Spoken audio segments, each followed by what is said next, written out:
Welcome to the deep dive. So I want you to imagine a split screen for a second. Okay, a split screen. Yeah. On the left side, you've got this breathtaking, just vast natural landscape of Namibia, gorgeous deserts, coastline, all of it.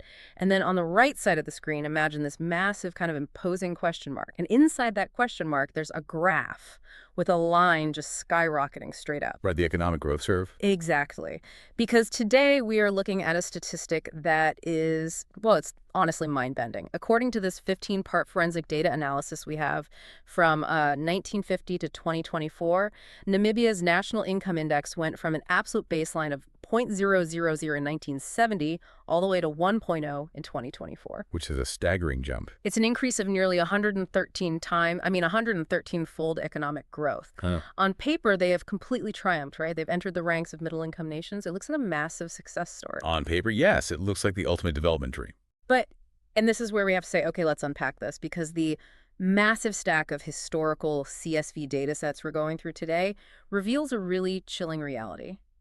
That unprecedented vertical economic takeoff, it completely bypassed the bottom 50% of the population. Yeah, what's fascinating here is that this isn't just a standard economic report. It's really a forensic investigation into, frankly, one of the most wealth unequal nations on Earth. Right. It shows us exactly how macro-level prosperity, soaring GDPs, booming national income, can basically create a mirage, a mirage that completely hides micro-level distress. It's the illusion of a quote-unquote rich, poor country. Exactly. We're talking about exclusive growth, the mechanics of how a country can generate so much wealth while simultaneously building barricades to keep half its citizens away from it. It's wild. And to really understand where all that money went, I think we first have to understand the people it left behind, The who in all this. The demographic reality, yes. You have to start there. Right. So let's dig into the population data. The records go way back to the 1800s, when the territory had a really sparse population, like roughly 110,460 people. Very small. Yeah, tiny. But you fast forward to 2023, and that population has just exploded to over 2.96 million. Which is a massive acceleration over a relatively short historical period. Huge. But the aggregate number isn't even the craziest part. It's the actual shape of the population pyramid. The data shows that in 2023, there were over 1.1 million children between the ages of 0 and 14. Right. I mean, that is 37.3% of the entire population. It's a massive youth bulge. Yeah. And that creates this incredible structural tension in the political economy. But wait, isn't a young population supposed to be like a good thing? The classic demographic dividend everyone talks about, like this massive engine of future workers just getting ready to build up the economy. Well, normally, yes. In traditional developmental economics, you frame that as a huge opportunity. You inject that labor into the market, production scales up, and you get an economic boom. Like the Asian tigers in the late 20th century, right? Exactly like that. Right. But, and this is a crucial, but that dividend requires a highly specific set of prerequisites to actually activate. Okay, like what? You need rapid industrialization. You need massive job creation in manufacturing or services, and you need immense capital investment in human development. If you don't have those things, or if the wealth is just concentrated at the very top, that demographic dividend completely breaks down. Oh, wow. So it just becomes a burden instead. It becomes a profound structural burden. Think about it. A hyper-young population demands immense immediate resources, pediatric health care, literally thousands of new schools, and then a massive continuous pipeline of entry-level jobs. Right. They all need to work eventually. Yeah. And if the economy doesn't generate those jobs, or if it doesn't fund that education equitably, that youth bulge just becomes a pipeline for the intergenerational transfer of inequality. So it's not a dividend at all. It's just accelerating poverty. Precisely. If we connect this to the bigger picture, you have 1.1 million kids entering a hyper-competitive arena where capital is artificially scarce for them. It sets up this fierce competition for scraps at the bottom, while the top remains completely insulated. Man, that is bleak. You're basically functionally engineering a permanent underclass before these kids are even old enough to work. And that's why the macro mirage is so deceptive. The indicators suggest the country has the money to handle this. Let's talk about that mirage, the what of the economy. because millions of young people are entering an economy that technically is booming. It is. The wealth is undeniably there. Right. The data on the average net domestic product shows this really powerful upward march. In 1950, it was at 33,647. And by 2024, it more than doubled to 70,653. So the wealth is absolutely being created within the borders. It is. But then you look at this infographic in the report, and for you listening, just visualize this. It's a severely tilted scale. On one side, weighing the whole thing down, is this massive heavy gold sphere representing the top 1%. A very apt visual. Yeah. And on the other side, launched up into the air, are 50 tiny, emaciated little blocks representing the bottom 50%. That's the distribution failure in a nutshell. Yeah. The production values are growing, but the macro totals are just completely masking the micro-level distress. I want to get into the Gini coefficients here because that really spells out how bad the disparity is. Right. The Gini coefficient measures inequality on a scale from 0 to 1. And both the pre-tax income and the disposable income numbers in Namibia have just remained stubbornly, brutally high for decades. They're basically vibrating at the very top of the scale. Yeah. In most developing countries, they strive for this olive-shaped wealth distribution, right? Like a small top, a small bottom, and a huge, bulky middle class in the center. The ideal target for stability, yes. But Namibia's chart isn't an olive. It's a harsh, jagged L shape. You have this microscopic vertical spike for the top 0.01% who hold a terrifying amount of the pie, and then it just flatlines instantly. The bottom 50%'s share of the income is practically negligible. It's virtually a vacuum. In fact, the data shows that for some of the bottom brackets, their actual wealth dips into the negative because of debt. Negative wealth. They owe more than they will ever have. Exactly. Now, what's really alarming here is the gap, or really the lack of a gap between the pre-tax and the post-tax Gini coefficients. Wait, explain that. Why does that matter? Well, in most modern economies, you might have high inequality in the free market, right? But then the government steps in with progressive taxes, social transfers, welfare. They rebalance the scales. Right. So the post-tax inequality is usually much lower. But in Namibia, the government's redistribution efforts seem to barely put a dent in it. The two lines track very closely together. So what does this all mean? Is the government just, like, not trying? Or is the system structurally immune to basic taxation? Immune is actually the perfect word for it. The wealth isn't flowing through standard, transparent, highly taxed wage structures. The economic engine is fundamentally designed to funnel wealth upward, and it captures it in assets that are notoriously difficult to aggressively tax without causing capital flight. Assets. Okay, that perfectly bridges us to the where of this deep dive. Yeah. Because if the money isn't trickling down as wages and the government can't grab it through taxes, where is it physically sitting? It's sitting in concrete and brick. Real estate. The housing data in this report is just staggering. Listen to this. In 1980, the total national housing value was $32.79 billion. Okay. By 2024, that number exploded to $356.32 billion. It's a tenfold expansion of the asset pool. Housing is, without a doubt, the ultimate form of wealth concentration in this type of economy. But here's the divide that exposes the whole game. Out of that massive $356.3 billion pie, private housing assets make up $356.3 billion.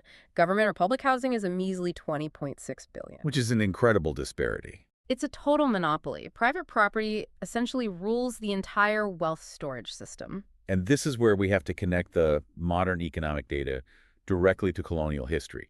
Because you can't look at a $356 billion private asset fortress and pretend it was built in a vacuum. No, absolutely not. The foundational property rights, the lines drawn on the map a century ago during the colonial era of spatial apartheid and land appropriation, those claims calcified over decades. Right. They just locked it all in. Precisely. So when modern capitalism arrived, with its reliance on collateralized debt and private property rights, it was just overlaid onto a profoundly, violently unequal baseline. And it operates as a completely closed loop now because wealth accumulation relies so heavily on private property rights. If you don't own a home, you are utterly locked out of wealth appreciation. You need capital to buy property, and you need property to generate capital. It's a catch-22. Right. If you want a business loan, the bank wants collateral. What's the collateral? Real estate. But how do you get real estate without generational wealth or massive capital? You can't. So that 113-fold macroeconomic growth we talked about at the beginning, it's basically just dancing around the perimeter of this fortress. Wow. It enriches the people inside who already hold the deeds. Their assets appreciate, they collect rent, and the bottom 50% are stuck outside, forced to pay rent, which just funnels what little money they have right back to the asset holder. A wealth vacuum. Okay, Okay. so if you can't buy property, you have to rely on your wages, right? Let's look at the labor market, the wage tear. This is where the daily reality for that bottom 50% really takes shape. So we look at the 2024 wage data. Total national wages hit $141.2 billion, which, sounds like a lot of money flowing to workers. It does. But then you disaggregate it. Private sector wages make up $104.4 billion of that total. That is a massive 73.9%. The private sector basically dictates the entire country's inequality curve based on how it distributes that $104 billion. And here's where it gets really interesting. It's like there are two completely different economies operating in the exact same country. The dual economy, yes. Yeah, you have the private sector executives, the specialized professionals in mining or finance, and they are flying in the stratosphere with global standard salaries. And then you have the laborers on the ground, that massive youth bulge we talked about earlier, entering an informal or low-skill service economy. And the gap between top-tier management and bottom-tier labor is it's a chasm. It has to be a major trigger point for social tension. it absolutely is. And a key concept here is monopsony power. Monopsony, like monopoly. Similar, but instead of one seller, you have one or a very small group of dominant buyers, in this case, buyers of labor. Oh, I see. In highly unequal, resource-dependent economies, you don't have a truly competitive labor market. You have a few massive conglomerates. Because unemployment is so structurally high, these companies don't have to compete for workers. Right, because there's always someone desperate enough to take the job. Exactly. So they hold immense pricing power.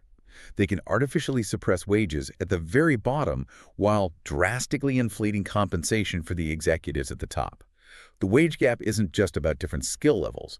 It's a direct reflection of power asymmetry. That makes a lot of sense. So with the private sector hoarding the property and skewing the wages, what is the government actually doing to fix this? Let's pivot to the fiscal response. The government is definitely spending money. We can see that in the data. Yeah, the numbers are huge. In 2023, Social Security spending was $45.49 billion, and education spending in 2024 reached $22.3 billion. Which raises an important question, right? Yeah. If the government is injecting tens of billions into Social Security and education, why isn't the Gini coefficient shrinking? Why isn't the inequality dropping? It's the paradox of high spending. Why doesn't it work?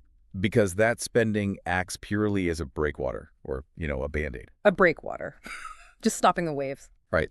The $45 billion in Social Security is remedial spending. It's absolutely vital. It prevents mass starvation. It provides basic subsistence pensions.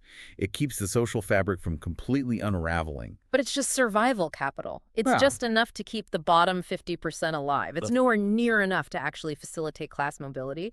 You can't use a basic subsistence grant to buy into a $356 billion housing market. You certainly cannot, and the education budget is arguably an even more complex trap. Right, the $22.3 billion. On paper, that looks great. You invest in human capital to increase wages. That's the theory. But look at how it plays out in a deeply stratified society. You have the wealthy elite who can afford hyper-exclusive, expensive private schools, state-of-the-art facilities, elite networking. And then the bottom 50% are funneled into the public system, which is relying on that government budget, but is completely overwhelmed by that youth bulge we discussed. Overcrowded classrooms, under-resourced facilities, both groups graduate, technically. But the quality gap between the two systems is so extreme that it actually ends up widening the future income gap. Wow. So the private school kid enters the private sector on a management track, and the public school kid goes straight into that suppressed labor pool. Exactly. The structural quality gap completely neutralizes the government's financial investment. It creates the illusion of meritocracy while just reproducing the existing class structure. It's like pouring water into a bucket with a massive hole in the bottom. That's a very accurate way to look at it. Okay, so we've seen how the internal systems, the real estate fortress, the private wage tear, the strained education system, lock the wealth at the top. But the report doesn't stop there. We have to zoom out. Right, because the internal mechanisms are only half the story. Yeah, now we have to look at the invisible drains. How external global forces are siphoning off whatever is left. There are two wildly different data sets in this section: foreign direct investment, or FDI, and carbon footprints. And they are deeply interconnected in a resource extraction economy. So let's start with FDI. In 1970, net FDI was dramatically negative. We're talking minus 12.95 billion. Now, usually, FDI is a good thing, right? Foreign companies come in, build factories, create jobs. That's greenfield investment. But that's not what's happening here. Right. You were explaining the concept of profit repatriation to me before we started recording. Break that down for everyone. So, in the context of Namibian mining diamonds, uranium, critical minerals, foreign capital arrives to extract the resource. But the legal and financial structures are explicitly designed so that the profits do not stay in the host country. Right. They might use mechanisms like transfer pricing. The local subsidiary sells the unrefined minerals to a sister company in a tax haven at an artificially low price. So the Namibian company looks like it barely made any money. Exactly. Which means they pay almost no corporate tax to the Namibian government. The actual massive profit is realized offshore, going to foreign shareholders. While the actual physical wealth of Namibia, the resources in the ground are just permanently depleted. It's a textbook case of growth without development.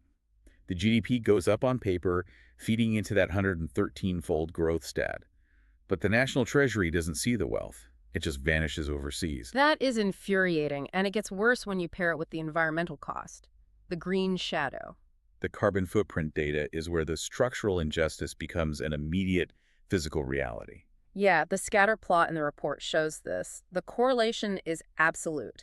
The highest carbon emissions are entirely generated by the top income brackets. Through luxury consumption. Right. Massive houses with huge energy draws, frequent international flights, high-emission imported vehicles. Meanwhile, the bottom 50% register a near-zero carbon footprint.